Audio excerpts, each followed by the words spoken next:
So I was right.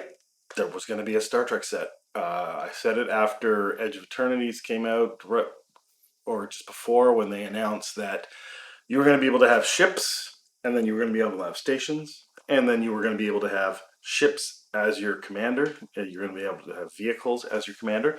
And I thought, well, there's very few vehicles beyond the USS Enterprise that people want as their commander. So I assumed a Star Trek set was incoming. I didn't know that it was going to get announced this soon, but also I wouldn't have guessed that even if it got announced, a month or two from now, that it would be, you know, a year out. It's next November. It's, a year and a bit out, and that's quite a long ways to go to wait for a Star Trek set, and to know that that's coming, and also that that's their, sort of Christmas set. And I wonder if they'll have the same product SKUs that Avatar have, that it's borrowed from Foundations, meaning the beginner boxes, the beginner collections, the jumpstart boosters. The jumpstart boosters would be perfect for Star Trek, and the uh, basically the beginner boxes especially, right? And the whole product line for Foundations that has been sort of borrowed into Avatar is perfect for getting new people in the game and getting new Star Trek people in the game. Now, I think, though, I don't know how necessary that is, because I think a lot of people that are already into Magic the Gathering are already into Star Trek. I don't think that there's people that are new fans of Star Trek that aren't aware or haven't tried Magic the Gathering. So I don't think that Star Trek is going to be this vehicle to get new people in. I think it's one of the few universes beyond where I'd say the vast majority of people that are already into Wizard of the Coast products and Star Trek in particular, sorry, and Magic the Gathering in particular, are already have been fans of Star Trek, are fans of Star Trek, or at least have watched Star Trek and understand what Star Trek is. It's kind of like it's not so like Doctor Who. There's probably a lot of Doctor Who fans within Magic the Gathering, and not many Doctor Who fans that don't know about Magic the Gathering. But Star Trek eclipses that. Now, of course, it doesn't eclipse Star Wars. It doesn't eclipse Marvel, and it probably, obviously, I don't think as many people are going to spend money on it as maybe Final Fantasy, but I think that Star Trek, I mean, it's the first fandom, right? They were the first conventions in the 70s with Star Trek, right? I don't think there were, besides wargaming conventions and the conventions that Gary Gygax and other people started for gaming in general. The first fan conventions were Star Trek conventions, and of course, Star Trek fandom carried all the way into the 90s and the 2000s and 2010s, but their attempts to revitalize the series and bring in new people haven't generally been successful. At least from about 2005 till like 2016. Discovery, while terrible, may have brought in new people into Star Trek fandom, but I don't know how much this set will appeal to people who are into Discovery, because I don't know. And the new shows that are on air are kind of pale in comparison. I haven't I haven't seen anything new that excites me about Star Trek in a very long time. The last thing was Enterprise, and I like the J.J. Abrams movies to a degree, but they were a little bit too action heavy to me. Star Trek isn't action. Star Trek is political, thoughtful, philosophical, that kind of stuff. So it fits in well with Magic the Gathering. And I think that this set will be kind of cool. And one of the highlights to me of this set is from the art, not the shot of James C. Kirk, not the shot of the Enterprise, not the shot of the Enterprise D. The crystalline entity, that was kind of cool.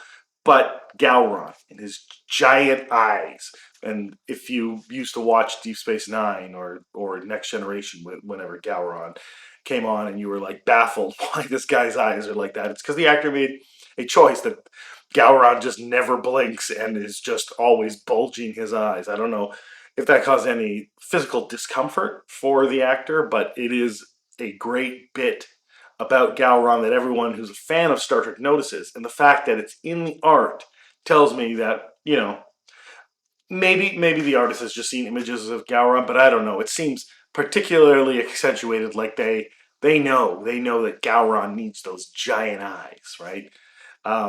So I think that to me tells me that there's fans working on this set and that it'll be quite good. And one of the other things that I noticed was the product lineup, which I'll go into in other videos later. The other things that were announced for next year, because they kind of all deserve their own video. But I'll talk a little bit about it now because we got Laura and Eclipse we already knew coming out, and then some unannounced Marvel set.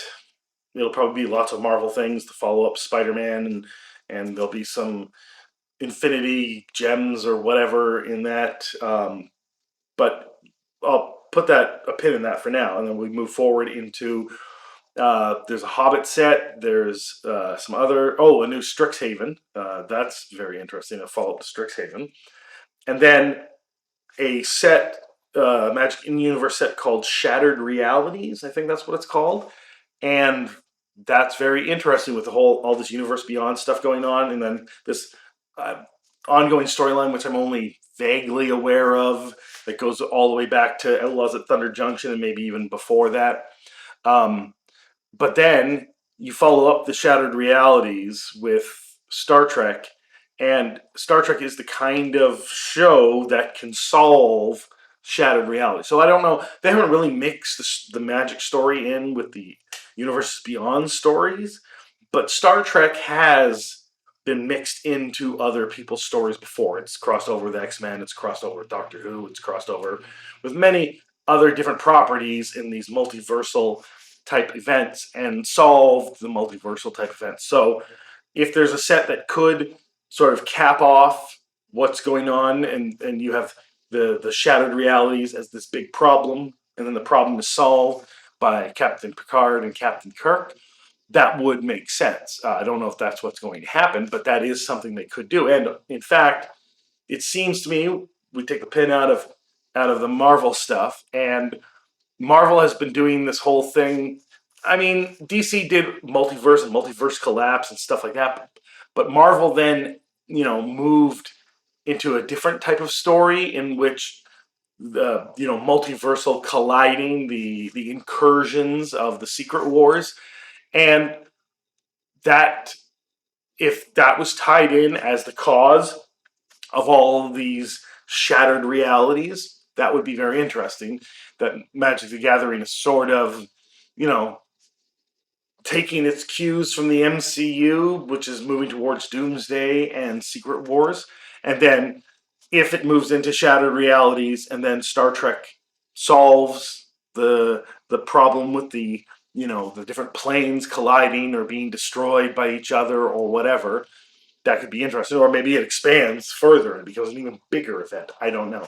But I'm very excited for this Star Trek thing. I'm very excited to have various versions of the Enterprise, the Enterprise A, Enterprise B, C, D, E, all as my commanders, and maybe even the Defiant. I don't know if there's going to be any Deep Space Nine or Voyager in there, or even Enterprise, or J.J. Abrams' Star Trek, or uh, Discovery, Brave New Worlds, whatever, all these other Star Trek things.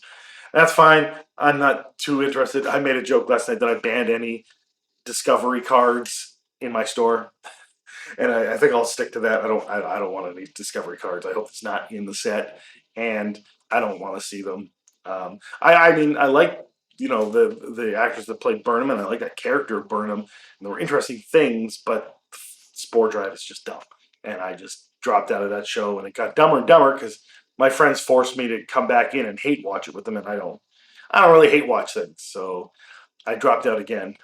I was kind of pulled back in by this idea that it was going to go back into um, the idea that Gene Roddenberry had that he used for that Kevin Sorbo show, Andromeda, where the Federation had fallen and there's one final ship and its captain that have to, hundreds of years later, after going through, I don't know, some wormhole or something like that, they have to rebuild the Federation. But Discovery did that terribly, as it does. So I hate Discovery. So I'm hoping it's not in the set. I'm hoping it's just old series, next generation, maybe some Deep Space Nine. I don't really care that much about Voyager, but whatever. There's some aspects of it that are cool. 7 of 9, the future Janeway defeating the Borg Queen. That's fine if that stuff is included.